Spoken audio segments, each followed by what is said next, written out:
Salud en Sintonía llega a ustedes a través de Red Mundial Aragua 93.9 FM, porque ahora somos los mejores. Hoy en nuestro segmento Diálogos Vitales estaremos desarrollando un tema que está dando mucho de qué hablar en todas las revistas de salud reproductiva y de calidad de vida de nuestras queridas pacientes. Si lo que antes conocíamos como síndrome ovario poliquístico está cambiando, ahora con la nueva denominación síndrome ovárico metabólico poliendocrino. Lo estaremos tratando acá en Salud en Sintonía. En un espacio para el intercambio de saberes, experiencias y la voz de expertos. Iniciamos. Diálogos Vitales. Proyecto Salud merece una conversación a fondo. Hoy en nuestro Diálogos Vitales tenemos como invitado especialísimo el doctor Víctor Granco. El doctor Víctor Granco es médico cirujano de la UCB, obstetra ginecólogo, también graduado de la Universidad Central de Venezuela, miembro titular de la sección de obstetricia y ginecología de Venezuela, con fellow en endocrinología reproductiva de la Universidad de Alcalá en España. Bienvenido, doctor, los micrófonos son suyos. Muchas gracias por la invitación, que la gentileza que tuvieron. De verdad que este tema me apasiona desde hace muchos años. He tenido la dicha de darlo inclusive en conferencias plenarias de la sociedad, del Congreso Nacional, porque lo que no es que cambió el nombre, es que por fin entendimos que algo que tiene más de 25 años, 20 años manejándose, que fueron los primeros trabajos publicados a finales del siglo XX, donde empezaron a ver que, mira, esta gente como que con la metformina mejora. El ovario poliquístico, inclusive en una época se indicaba metformina como inducción de ovulación para las pacientes con problemas de fertilidad, pero realmente no lo poníamos como algo segmentado al ovario poliquístico, ¿no? O sea, estas pacientes mejoran por problemas de insulina, pero era como que todo era por un lado. Mira, y esta paciente a veces tiene un problema con la tiroides, un problema tienen con el suprarrenal asociado, y a veces tienen sobrepeso, pero otras no. Entonces, ahora sí por fin se entendió que es un complejo que tiene muchos fenotipos, o es decir, muchas formas de expresarse. Dos mujeres con el mismo síndrome no van a tener que expresarse igual. Una va a ser más gordita, una va a tener mayor pigmentación de la piel, una va a tener ciclos irregulares, otra va a tener problemas para la caída del cabello, otras van a tener problemas metabólicos de hipertensión, problemas de lípidos elevados, problemas de triglicéridos, problemas de obesidad. O sea, se va a expresar en muchas formas. Es importante destacar que cuando se diagnostica, él se controla, pero él no desaparece. Exacto. El paciente tiene que hacer, primera partida de línea, cambio de hábitos de vida. Pero una vez que los cambios de vida se hicieron y revirtieron el problema en un altísimo porcentaje, como comentaste, el problema no desaparece. Tienes que mantener el estilo de vida sano, porque de allí parte que hagas recaída o recidiva. Y eso me pasó recientemente con una amiga que tuvo un problema ovario poliquístico fuerte, un síndrome, con todas las de la ley, con sobrepeso, con todo. Ya con 20 años después, ya en la perimenopausia, piensa que porque ya pasó la edad reproductiva, bajó la guardia, y ahora me dice, no hay yo cómo bajar de peso, no hay yo cómo entreno y como y todo lo acumulo, y voy al gimnasio y me reviento y sigo engordando y todo eso. Es que el problema está ahí, pero tú bajaste la guardia. Sí, porque es muy importante eso, pues hacer la conciencia de que no es un problema a nivel de los ovarios, es un problema sistémico, son muchos factores que están allí agregados. Entonces, por eso es importante, que me imagino que fue lo que pensó esta paciente que nos está comentando, que bueno, como ya los ovarios están en reposo porque estoy en menopausia, ya no me va a afectar. Entonces, por eso es importante el hacer la conciencia a los pacientes, y esa es la idea de estos programas, pues llegar a la gente exactamente de una forma que sea sencilla, fácil de digerir. Exacto, que entiendan todo lo que pasa en su cuerpo. Y si pudieras definir de alguna forma para nuestros radioescuchas qué es el síndrome de ovario metabólico poliendocrino, ¿cómo se lo definiría? Mira, yo le digo que síndrome es un conjunto de signos y síntomas comunes que se agrupan con una causa que no tiene que ser la misma, con múltiples causas. Es una condición, ¿verdad?, donde una alteración genética, programación genética que traías, por alteraciones del ambiente, se expresó en tu edad reproductiva y que termina afectando tus ovarios, pero repercute en toda tu salud. Hay que empezar por ahí que el problema del síndrome de ovario poliendocrino metabólico tiene una programación genética importantísima. Hay 23 genes identificados, unos 19 microRNA identificados, hasta hace 2 años debe haber más genes identificados, que lamentablemente el control prenatal inadecuado programa o activa o desactiva genes que van a hacer que esa muchacha, esa bebé, tenga ovario el síndrome poliovárico o poliendocrino metabólico, que la nutrición en la infancia es vital. La Asociación Americana de Hospitales estableció que el punto de corte es los 7 años, que cuando la niña a los 7 años está con sobrepeso, perdimos la pelea. Y que eso va a ser repercutir, que entonces una niña que en teoría tenía que haber sido sana, como su prima, va a expresar genes que no tenían que haberse expresado, o va a suprimir genes que tenían que haberse activado, y esa condición te va a traer una cantidad de secuelas a largo plazo, toda la vida. Tienes que cuidarte porque después toda la vida, no es solamente la regla loca, no es solo el acné, es debilidad, es fatiga, es depresión endógena, hay factores emocionales, hay muchas otras cosas como se expresa. Yo digo, no todas se van a expresar igual, no todas se van a expresar igual. La clásica es la que no veo regla y tengo acné, pero ese es el clásico, pero ese no es el máximo. Ahora, doctor, ¿por qué se hizo este cambio? ¿Qué error se estaba cometiendo con el nombre anterior de SOP? ¿Por qué se hizo este cambio? Porque anteriormente la diana del tratamiento o el objetivo principal del tratamiento era reducir la presencia de estos quistes, que no eran tal quistes, sino folículos que no desarrollan un ovario normal de un adolescente, por lo menos, traen muchos folículos y después pasa a la edad adulta y se mantiene en ese aspecto porque no madura un folículo para ovular. Y ese paciente, entonces la diana o el objetivo del tratamiento era darle un anticonceptivo, mejora 6 meses, por supuesto al suprimir la actividad de los ovarios, se iban a poner muy bonitos, y dejamos por fuera todas las complicaciones. Entonces, era como decir, bueno, el malo es el ovario. Exacto. Y estamos ahora poniendo un pañito de agua tibia. Un pañito de agua tibia. ¿Cuál es la importancia ahora? Mira, cuando tú te consigas un paciente ahora que tiene un problema de trastorno menstrual, un problema de acné, un problema de sobrepeso, un problema de caída del cabello, un problema de depresión, de ansiedad, dificultad de perder peso, no solamente ganar peso, dificultad de perder peso, y dices, bueno, esta paciente cumple criterio, tiene resistencia a la insulina, tiene acantosis, que es el escurrimiento de las zonas de pliegue. Tú sabes que no te puedes quedar en mandarle un anticonceptivo. Puede ser parte del tratamiento, pero hay que evaluarla completa. Perfil lipídico, índice de masa corporal, niveles de insulina, hormonas, alteraciones hormonales asociadas como prolactina, como la suprarrenal en un 35% que se olvida de buscarla. Entonces ya tú sabes que ese paciente hay que evaluarlo completo. Nos pasamos a convertir los ginecólogos casi en un médico internista o de cabecera de esas pacientes.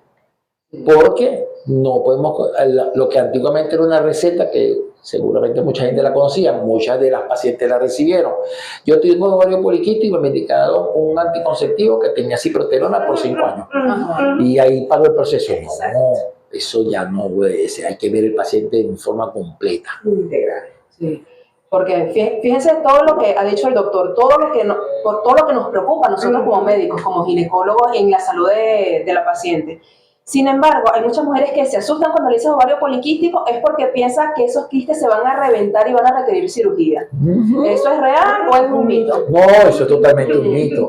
De hecho, hubo una época en que se estuvo proliferando o estimulando mucho lo que se llama el drilling ovárico. Autorizar los ovarios.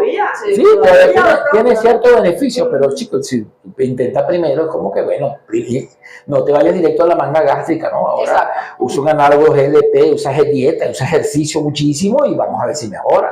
Entonces, es como que la última, porque el drilling ovárico que se hacía era reversible. O sea, quemaban los ovarios, los foliculitos, era como una limpieza y al año, 2 años revertía, o sea, volvían a lo mismo. Porque no se hacía el cambio necesario integral de la vida de la paciente, sino que cauteriza esos ovarios que empieza a ovular. Y al año pasado no cambió estilo de vida, no cambió nutrición, no cambió el enfoque de toda la parte metabólica y recaía. Claro.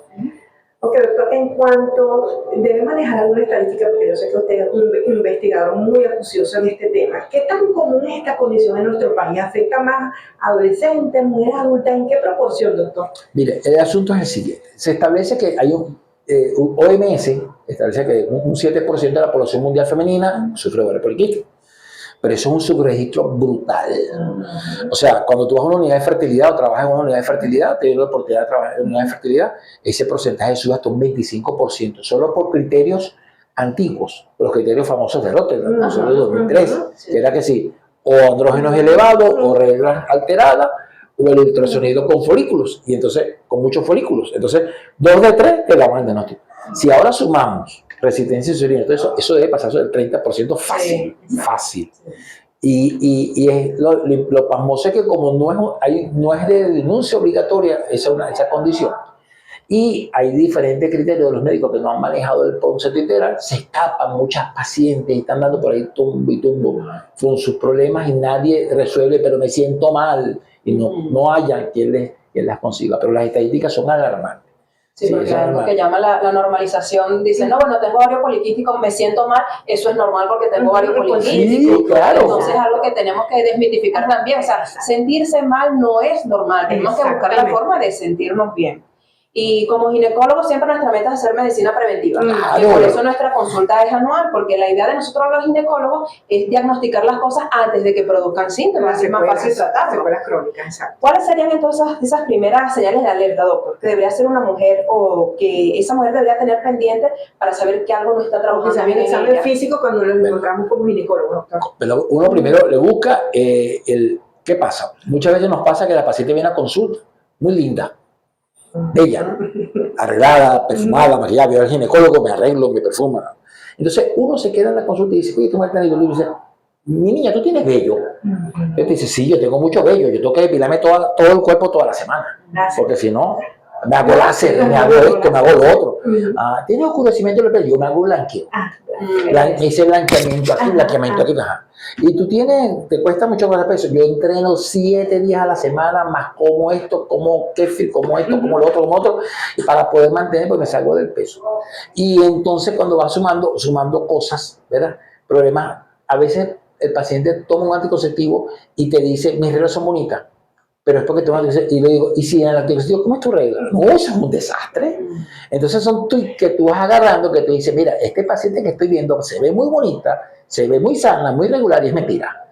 Porque no te va a llegar con la barba, con el bozo. Exacto. La mujer venezolana es muy coqueta. Sí. No va a llegar con el bozo, no va a poner con la acné, se hace limpieza de acné, mascarilla, se hace depilación, se hacen 1000 cosas. Entonces hay que ser acucioso en los hallazgos físicos grandes. La otra parte, un perfil lipídico es importante.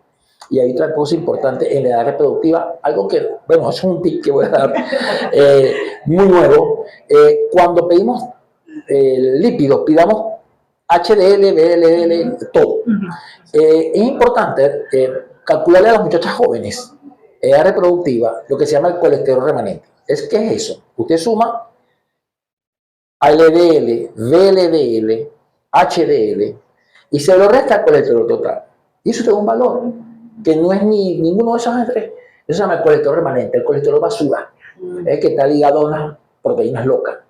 Ese colesterol basura siempre tiene que estar por debajo de 20 idealmente, porque el punto de corte es 24. Si ese paciente con edad reproductiva tiene más de 24, si se embaraza tiene riesgo de hacer diabetes y complicaciones. Y es un paciente que potencialmente debe tener un problema, ya tiene un problema metabólico. Y a lo mejor por ahí que pescas que tiene el síndrome. Solamente con ese truquito. Sí, ya saben entonces que cara vemos, corazones no sabemos, así que esperen un momentico que después de esta pausa volvemos con más de su programa de salud favorito, Salud en Sintonía. Ponte en la frecuencia correcta. Sí, ya estamos de regreso con su programa Salud en Sintonía por Red Mundial Aragua 93.9 FM, porque ahora somos los mejores. Hoy estamos hablando sobre muchos aspectos importantes sobre el síndrome ovárico metabólico poliendocrino. Estamos dispuestas en nuestras redes sociales @salud.ensintonía y @Red Mundial Aragua para que ustedes puedan comunicarse con nosotros y dejar sus preguntas en la cajita de preguntas. Dejen sus preguntas, las vamos a publicar posteriormente y las podemos responder posterior al que finalice nuestro programa. Tenemos como invitado especial al doctor Víctor Branco, ginecólogo con especialidad en ginecología reproductiva. Y se pueden comunicar también a nuestros teléfonos por el 0424-303-9392 o al 0424-320-9037.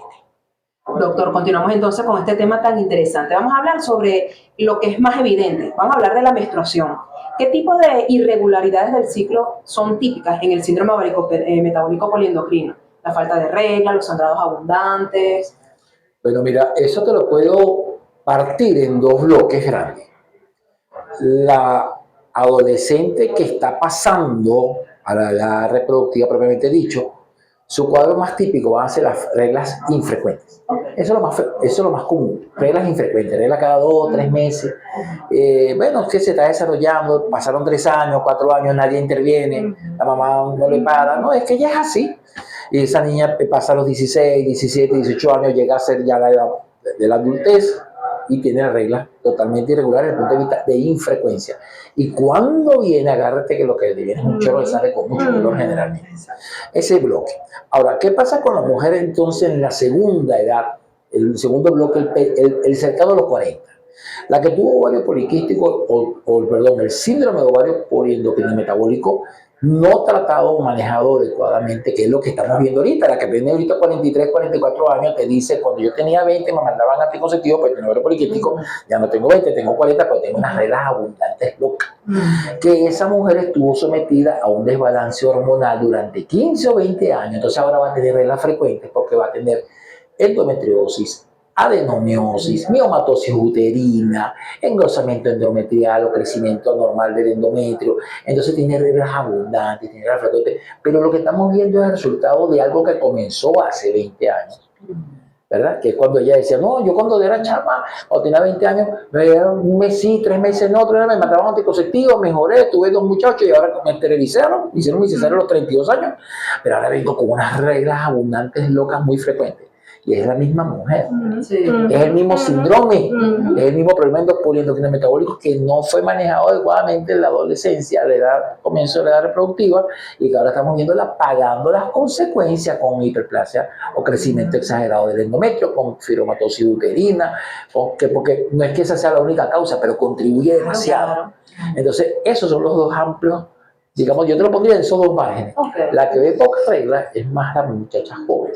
Y la que ve reglas muy agudas es la que está pagando ya las consecuencias de lo que pasó al principio. Sí, porque ese es otro mito. Dice, no, bueno, después que tenga mis hijos se me quita todo. Exacto, exacto. Sí.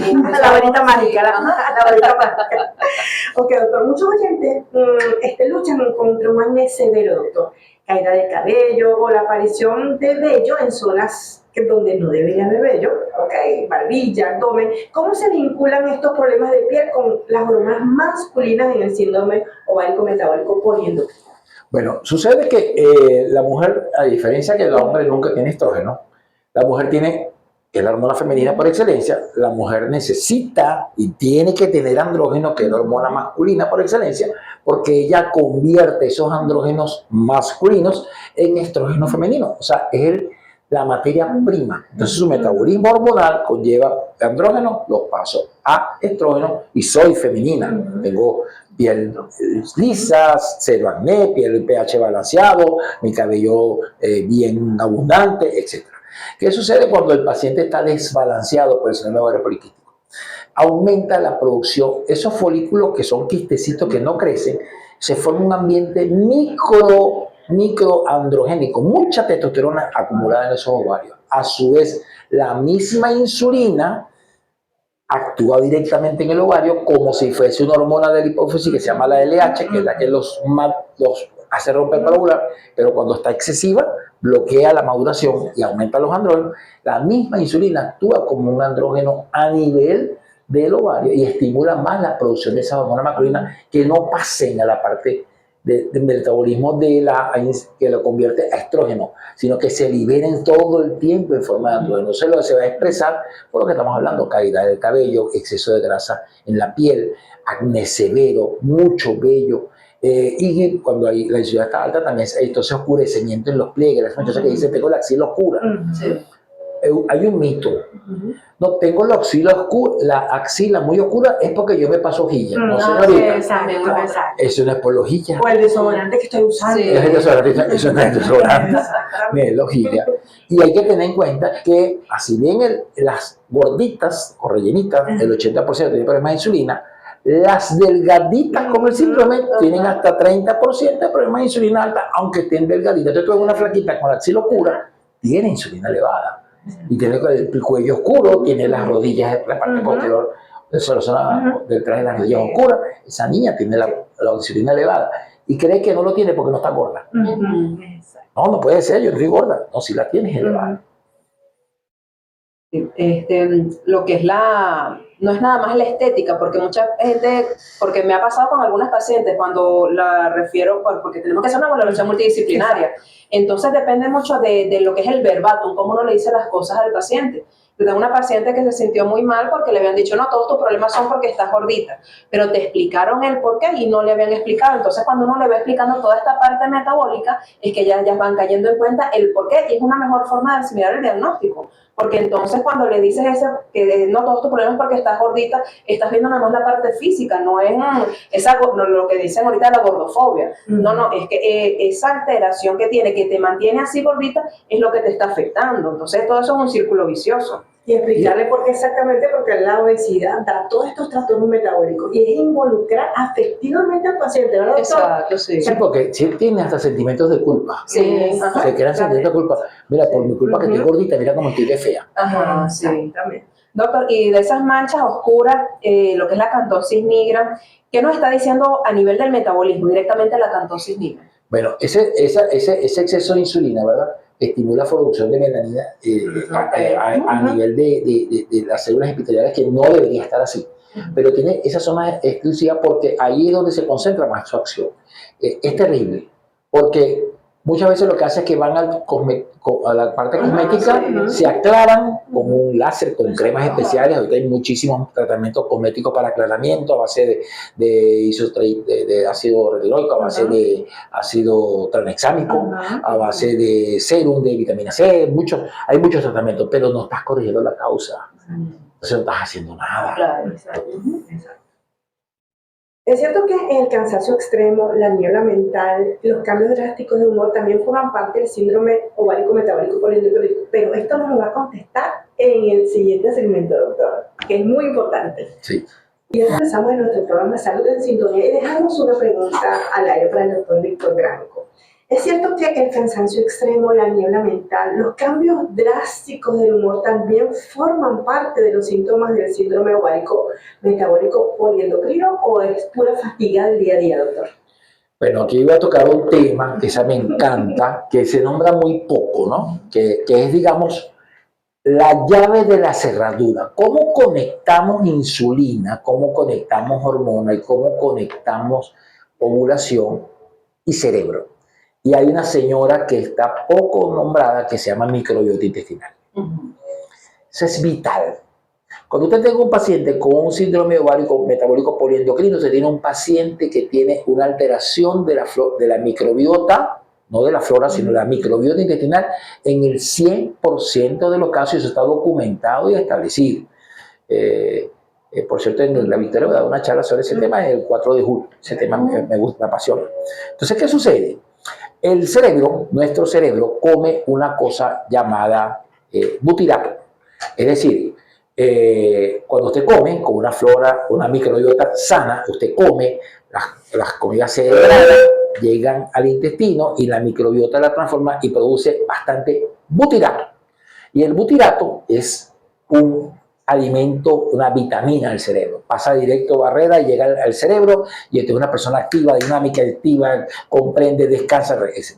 Cuando usted cambia la microbiota, y esa microbiota se conecta directamente con el cerebro por 3 vías, por el nervio vago, que es un nervio que va directamente del intestino al cerebro, por sangre, por vías de neurotransmisores, y por una cosa que se llama el plexo hemisférico. Para que la gente comprenda, el intestino, el colon, sabemos ya que el intestino, el sigmoide, es un segundo cerebro. Tiene neuronas y tiene un plexo neuronal que se conecta por unas vías del sistema simpático para el cerebro.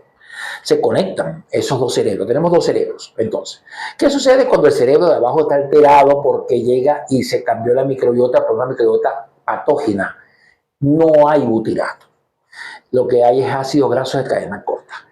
Y esos son tóxicos para el cerebro. Entonces yo siempre le digo, cuando usted tenga un paciente con síndrome de Burkitt, es un paciente inflamado y cerebralmente está abotagado. Y usted le habla, y eso mucha gente me dice, sí es verdad, doctor, cuando tú le hablas a un paciente con el síndrome clásico y el paciente tú le estás explicando lo que le está pasando, el día se te ve y como que quiere entenderte, a veces se queda así como pensando, porque hay como una cierta hasta lentitud mental, pero es que el butirato lo tiene en el piso. Y tiene los ácidos grasos de cadena corta, es lo que le está alimentando el cerebro, que son malísimos para las neuronas.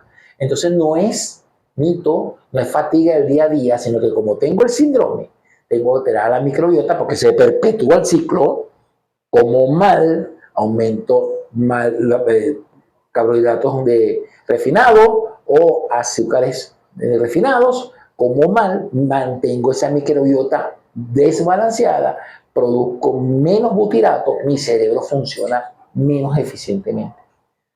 Y entonces tengo un paciente con estado proinflamatorio crónico que está ahí como que lento, como que fatigado, como que flotillo. Y es solamente una conexión de todos esos síndromes y el puente es la microbiota. Cuando tú vas a tratar un paciente de problema endocrino polimetabólico integralmente, tienes que manejarle la microbiota inmediatamente, porque si no te vas a quedar corto. Ya saben entonces nuestras pacientes, porque siempre preguntamos, dime todo lo que comiste ayer. Por ejemplo, esa es una pregunta fija que yo hago, porque entonces estás agarrando como desprevenida lo que comiste ayer, no lo que comes normalmente. ¿Qué fue lo que comiste ayer? Descríbelo, desayuno, almuerzo, cena y la merienda. Exacto, sí, no me vayas a omitir nada. Y mientras ella me lo dice, estoy viendo a la pareja o la mamá para ver entonces si no me tuerce los ojos, que no me estoy metiendo gato por liebre. Doctor, en el nombre de la condición destaca la palabra metabólico. ¿Qué tiene que ver la forma en la que el cuerpo procesa el azúcar con las hormonas de una mujer? Bueno, fíjate, esta parte es importante. Lo que estamos hablando empezando. En primer lugar, la microbiota. La microbiota, si se altera por los azúcares refinados, va a desbalancearse. Y esos tres vías neurológicas que te estoy diciendo le van a hacer que el cerebro funcione mal. El ciclo menstrual comienza en la corteza cerebral. Hay creencia que hay una cosa que se llama el hipotálamo, la hipófisis, el ovario. No, la corteza es la directora de orquesta. Usted tiene un cerebro balanceado, usted ve regla mensual, usted está controlado hormonalmente, usted está controlado metabólicamente. Usted tiene un cerebro alterado y usted, típico, una mujer estresada se le va la regla, aunque no tenga síndrome. Un duelo violento, se le murió a su mamá, dejó de ver ese mes. Ella se descoordina. ¿Qué sucede con la paciente que tiene el síndrome? Come mucho azúcar. Por una parte, altera la microbiota, por otra parte, estimula constantemente al páncreas a aumentar la producción de insulina porque el aporte de azúcar es simple, no de absorción lenta, sino de absorción rápida, y el páncreas dice, ¡bum! Mira este poco de azúcar, y él libera insulina, y entonces sigue liberando exceso de insulina porque la mujer está ingiriendo constantemente azúcar de fácil absorción, no azúcar compleja, sino azúcares de absorción rápida. O directamente azúcar, jugos procesados, bebidas gaseosas, directamente azúcar, directamente comemos de azúcar. Y entonces ese paciente, esa insulina elevada va a contribuir a la programación que ella trae genéticamente a que se le dispare más el síndrome. ¿Qué pasa? Que hay un momento que ese páncreas se va a agotar. Y aquí es donde quería que se dé la acotación a ustedes con los nuevos parámetros que se están utilizando. No son oficiales. Hay nuevos índices para medir insulina, sobre todo en pacientes después de los 40 años, que a veces esos pacientes que tienen 20 años rellenita, con ese páncreas agotado, tú le puedes medir el nivel de insulina y salen normales. Entonces hay otras herramientas, unos algoritmos, hay uno que se llama MEX-IR, hay uno que se llama el TIC, está el MEX-IR, porque han buscado la forma de que, yo mido insulina, pero si le mido insulina a una señora que tiene un sobrepeso de un índice de masa corporal de 32, una señora con obesidad, que tiene 44 años, que tiene 20 años gordita, la insulina le va a salir alta, probablemente le salga normal o baja porque el páncreas se agotó. Entonces, hay que evaluar de otra forma. Vamos entonces un momentico a una pausa y enseguida regresamos con más de su programa de salud favorito, Salud en Sintonía, pon tu vida en la frecuencia correcta. Por Red Mundial Aragua 93.9 FM, porque ahora somos los mejores. No hay actividad. Salud en sintonía llega a ustedes a través de Red Mundial Aragua 93.9 porque ahora somos los mejores. Hoy estamos conversando sobre un gran rompecabezas metabólico y endocrino que recientemente cambió el nombre. Pasó de ser síndrome de ovario poliquístico y ahora estrena un nuevo nombre, síndrome de ovario metabólico poliendocrino. Doctor, de verdad, eso que nos está hablando ahorita en la pausa es muy importante. Creo que es bueno retomarlo ahorita, lo que es el ejercicio. Exacto. Para que nos lo comente. Ajá, fíjate una cosa. No es necesario que el paciente ingrese a un gimnasio. Es ideal, porque el ejercicio anaeróbico, por supuesto, tiene la ventaja que consume glucosa durante el ejercicio y luego que el paciente va a casa, el músculo sigue contrayendo, sigue trabajando y sigue consumiendo. Es un algo importante. Pero el ejercicio aeróbico también ayuda bastante, porque es de acción corta, es de acción rápida, consume bastantes calorías en poco tiempo. La resistencia a la insulina no es que la insulina es mala. Ojo, usted come mucho azúcar, estimula su páncreas, sube la insulina, pero su receptor es defectuoso, el receptor del paciente, donde la insulina se pega en la célula para que conectar y meter una molécula de glucosa, no funciona bien. Es el receptor realmente que está alterado. Y entonces el páncreas percibe que la glicemia no baja, el azúcar en sangre no baja y libera más insulina porque el receptor defectuoso está como que tiene que haber mucha insulina para que empuje glucosa dentro de la célula. Pero de lo que estamos hablando, si tú haces ejercicio aeróbico, es excelente. Si haces anaeróbico, mucho mejor. Pero también hay otra cosa, un nuevo concepto que se llama el NEAT, N-E-A-T, que es la actividad termogénica no asociada al ejercicio. Y nos hemos vuelto, es cuando la gente dice, tú eres sedentario. Si tú eres lo que sales de tu casa, te montas en el carro, te bajas en el trabajo, te bajas del carro, lo estacionas enfrente, estás sentado 6 horas trabajando, seas contador, administrador, odontólogo, lo que sea, y te vuelves a montar en el carro y te vas a tu casa, tu actividad termogénica no asociada al ejercicio, así te entrenas en un gimnasio, 1 hora es 0. Y eso el gimnasio no lo va a cubrir. Muchas veces. El paciente dice, yo voy al gimnasio, pero digo, ¿qué haces aparte? Un truquito es, vives en un edificio de 3 pisos, 4 pisos, no uses el ascensor. Siempre. Úsalo un día sí, un día no. Sube tus escaleras. Estaciona en el estacionamiento el puesto más lejos de la entrada donde vas. Vas al centro de la ciudad, estaciona una cuadra, camina. Hemos olvidado caminar. Buscamos lo más cerca. Ustedes van a veces están y van manejando y alguien está buscando estacionarse enfrente de donde va a bajarse porque es grave caminar 10 metros. Entonces, actívate en tu oficina. Si todo el tiempo trabaja con computadora, pon una tarima y trabaja a veces parado. Y esa actividad termogénica no asociada al ejercicio se ha visto que es de un gran valor, tanto como hacer el mismo ejercicio. Es moverse, definitivamente moverse. Para cerrar, una última pregunta que las pacientes pues, nos hacen con muchísima frecuencia en la consulta es en cuanto a la infertilidad. Rapidito, doctor. Bueno, lo que estamos hablando es que una vez que los ovarios están así, llenos de foliculitos en la edad reproductiva, que no maduran, es difícil concebir el embarazo porque es difícil que haya la ovulación. Y más aún, si ocurre la ovulación, esos andrógenos o moléculas masculinas elevadas atentan contra el embrión. El tejido es hostil, entonces tienen falla de implantación. Y si el embarazo se da, esa embarazada tiene alto riesgo de pérdida porque tiene insulina elevada, porque tiene cortisol elevado, si está asociado al cortisol elevado, tiene asociado a los andrógenos elevados. Entonces es un embarazo que pasa a ser de cuidado. Entonces no es solamente embarazarse, les cuesta, la tasa de pérdida es alta. Entonces es lo ideal, corregir desde antes de embarazarte. Desde el momento que se diagnostica. Doctor, sus redes sociales, ¿dónde podemos encontrarlos? @begranco. Estoy en el Centro Médico Cagua en las mañanas, Centro Médico Maracay en las tardes, a la orden. Para cualquier consulta, me pueden preguntar para efecto de... Y mi teléfono 0416-646-2307, inclusive para médicos que tengan información, que quieran una información con un caso clínico, a la orden para discusión. Maravilloso. Muchísimas gracias por estar acá con nosotros y bueno, esta es su casa. Sí, ya que nos quiere acompañar en estos temas que bueno, es mucha tela por cortar, ¿verdad? Decir así. Sí, es que es un invitado de lujo, tan de lujo, porque en lo que nuestra querida amiga Glenis Correa, no sé si se acuerda de ella, vio que estaba en el programa, pues Laboratorio Pharma le mandó este pequeño. Gracias. Usted no me lo esperaba. Claro, Laboratorio Pharma siempre está pendiente de usted, así que ya saben, mis chicas, Laboratorio Pharma dentro de muy poquito tiempo las van a visitar unos personajes de nuestro equipo de trabajo. Y bueno, llegamos ya al final de nuestro programa, el tiempo pasa, ¿verdad?, rapidísimo. Y después de la consulta, pues ya viene la entrega del récipe. Venimos entonces con...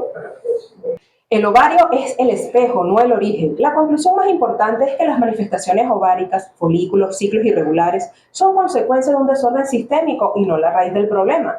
El síndrome ovario metabólico poliendocrino debe ser entendido, ante todo, como un trastorno de la señalización metabólica y endocrina, que utiliza el ovario como un marcador clínico, pero cuya patología reside principalmente en la regulación de la insulina, el tejido adiposo y la comunicación hormonal central. La priorización de la resistencia a la insulina como el eje terapéutico. A diferencia del abordaje clásico que se centraba casi exclusivamente en anticonceptivos para regularizar el ciclo, el nuevo protocolo sitúa la gestión de la resistencia a la insulina y la hiperinsulinemia como la prioridad terapéutica número 1. La evidencia confirma que al corregir el entorno metabólico, el eje reproductivo tiende a autorregularse de forma natural, reduciendo la necesidad de intervenciones hormonales externas. El diagnóstico exige un enfoque de fenotipos y no de lista de síntomas. La nueva clasificación concluye que el síndrome ovario metabólico poliendocrino no es una enfermedad uniforme. Se ha superado el criterio rígido de Rotterdam en favor de una medicina de precisión. Esto significa que el tratamiento debe diseñarse según el fenotipo específico de la paciente. Por ejemplo, fenotipo metabólico versus el fenotipo androgénico inflamatorio, reconociendo que cada mujer requiere de una estrategia bioquímica distinta para recuperar su equilibrio.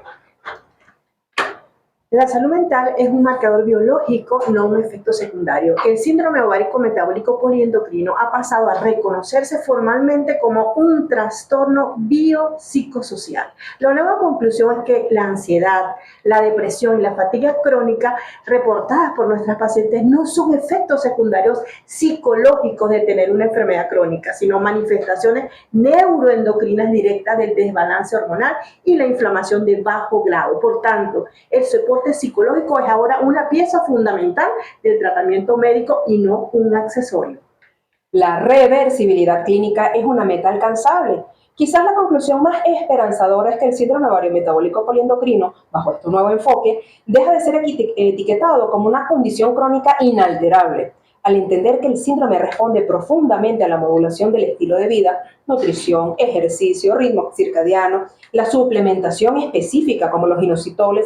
Se ha establecido que una gran parte de las pacientes pueden alcanzar un estado de remisión clínica, donde los marcadores metabólicos se normalizan y los síntomas disminuyen drásticamente, mejorando significativamente su pronóstico de salud a largo plazo. La medicina preventiva es la estrategia principal en la salud pública. Una conclusión fundamental es que el diagnóstico del síndrome ovárico metabólico poliendocrino debe utilizarse como una ventana de oportunidad para la prevención de enfermedades crónicas no transmisibles. Al identificar una paciente con síndrome ovárico metabólico poliendocrino, el sistema de salud no solo estará atendiendo una disfunción reproductiva actual, sino que está actuando sobre el perfil de riesgo de una mujer que, de no ser tratada metabólicamente, tendría una probabilidad significativamente mayor de desarrollar diabetes tipo 2, hipertensión arterial y enfermedad metabólica hepática antes de la quinta década de la vida. El síndrome ovárico metabólico poliendocrino se considera hoy un marcador temprano de alerta